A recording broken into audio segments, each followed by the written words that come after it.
inspirational, joyful music.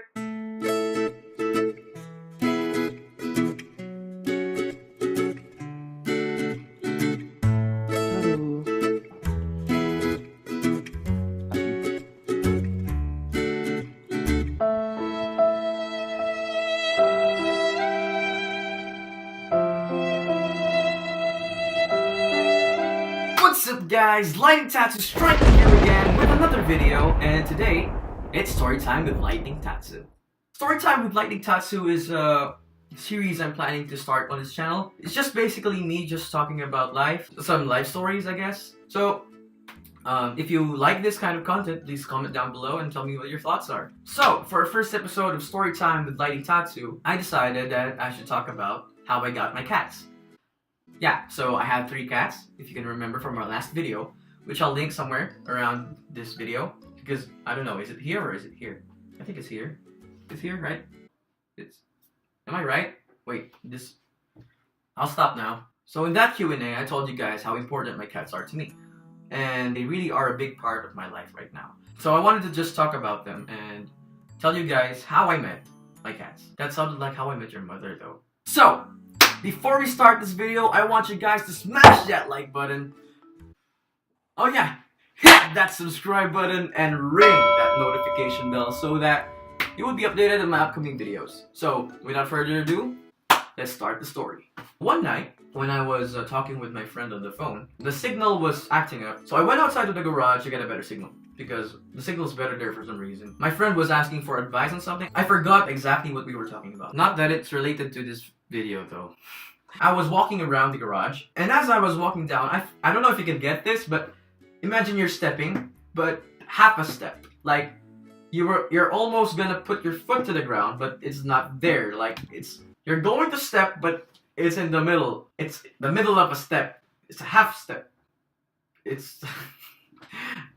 I hope you get what I mean. But yeah, before I stepped on the ground, I felt something squishy down there. It screamed at me, and it was a cat. It was a feral cat. And it turns out it was the feral cat that goes around our neighborhood. Our neighbors do give her food, and we do as well. We offer her food, some extra food. What's different about her right now is that she's pregnant. So deep inside, I thought that, wait, what if I actually stepped on her? What if I crushed her babies? Like, what have I done? And I went inside and turned on the lights. Yeah, and I forgot to tell you, the garage was so dark because I rushed there and I just talked with my friend. I forgot to turn on the lights, so I didn't expect that a cat would be there. So, because, I don't know, I opened the lights, I looked around for some extra food.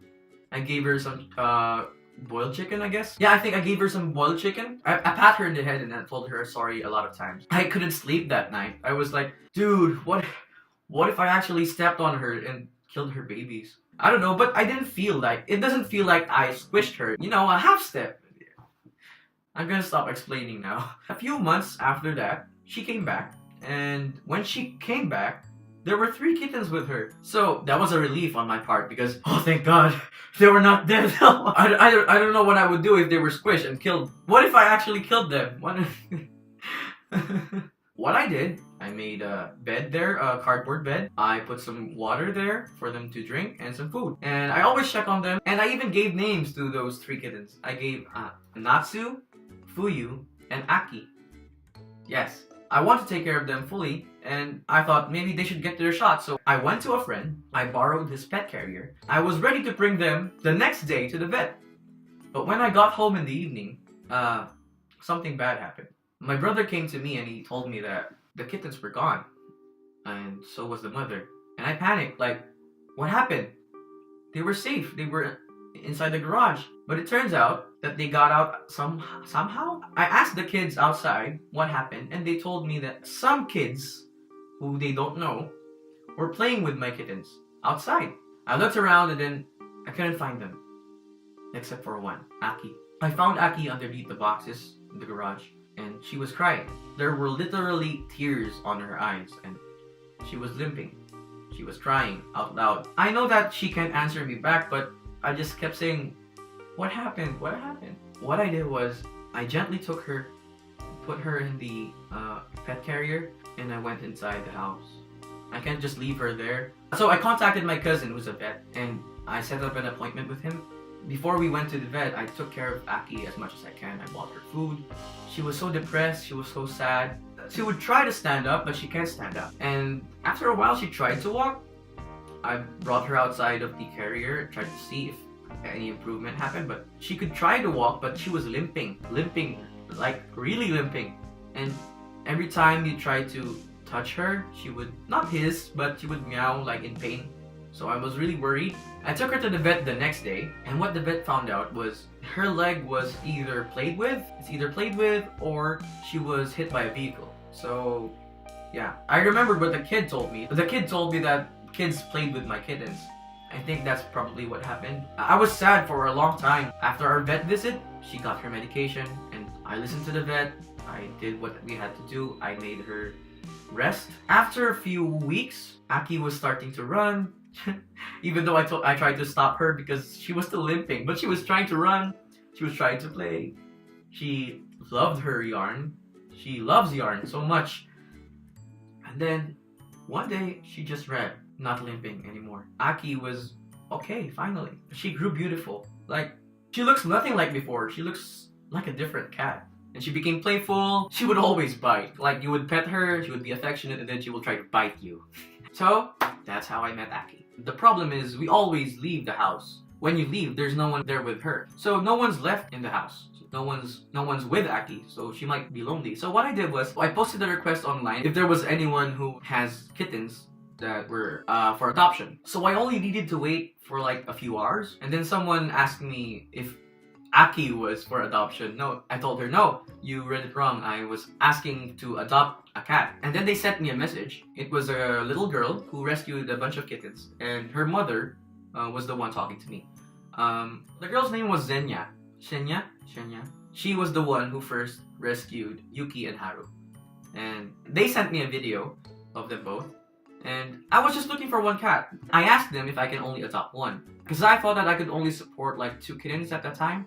But they insisted that you should adopt both, because they told me that they were inseparable, that they found them together and they want them to be adopted together. So I thought that, yeah, what could be the harm? And like, it was near my birthday.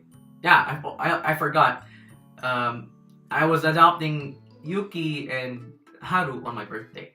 So they had different names before. I think Yuki's name originally was Luna. When we went to the mall, we waited for them, and when they arrived, they were so cute. They were really nervous around me. But after a while, after a few minutes, I guess, while we were in the car, I opened the carrier so that they could, you know, stretch out some muscles and stuff.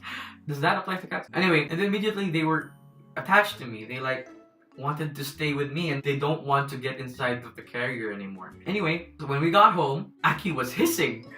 She was threatened.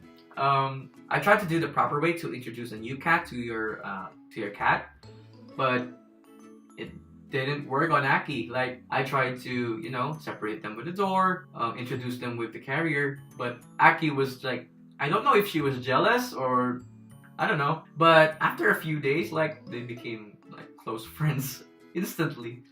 Yeah, they take care of each other, they look out for each other, and Aki was showing them the ropes. I even caught Aki showing them how to, you know, how to scratch the sofa. Aki, you owe us a sofa. Going back to when I brought them at home, they were already at home. They feel like the whole place is their home, and they played a lot. They would wrestle in the sofa. They would sleep in the sofa. And yeah, they really enjoyed our home. I think too much. And yeah, that's basically how I met them all. How I met Aki, how I met Yuki and Haru. It's like they're a big society of cats now. Right now it's almost a year since I've got Aki. She got pregnant by the neighbor's cat. She somehow got out, and then the next time she came back, she wouldn't go out anymore. I tried to check if she was sick, but she was not. And then I noticed her belly getting bigger, and yeah, I'm going to be a granddad. Yuki and Haru are now big, and all of them are big. Like, if you compare them from before, it's like a big drastic change. Like, if you look at Haru was a skinny little kitten, and he would always go into small places and stuff. And right now he's huge. Haru is a passive guy. He likes getting cuddles. He also likes belly rubs. He likes massages. He doesn't bite as much as Aki does. Because Aki, if you try to hug Aki, she would bite you. But if you hug Haru, he would allow it and just meow. He also likes light pats on his stomach, and yeah, and he prefers a lot of dry food compared to wet food. Now we go to Yuki. Yuki is Yuki is a different kind of cat. She's so affectionate, like so much. She's so attached to humans, like she doesn't want to be left alone. She's also like a manifestation of a real life Neko mate, cat mate. She always cleans up after Aki and Haru. After they eat, they leave a mess. So what Yuki does is she scrapes down the food, but she hides them somewhere. She tries to clean stuff, and she always grooms Aki and Haru. And even me, she would go to my room in the evening, scratch the door or meow. She would go inside the room, and then she would hop into my bed, and then it's either she would sleep beside me or she would go to my hair and then lick it a bit. She goes around and then sleeps on my drawer or beside me. And after a while, she wakes up and then goes outside the room. Yuki is a delicate cat. Haru is a cuddly cat. And Aki is a war freak. She gets mad often. But at the end of the day, she would love you. That basically summarizes it. And yeah, that's how I met my cats. If you guys have any requests for the next story time, just leave a comment down below and tell me what you want. And tell me what you want to... And tell me... Just comment down below and tell me what you want for the next story time. So, if you guys have any requests for the next story time, just comment down below and tell me what you want for the next story time. And so if you like this video, please like and subscribe. And don't forget to hit the bell button. And this has been lightningTATSU. See you in the next video.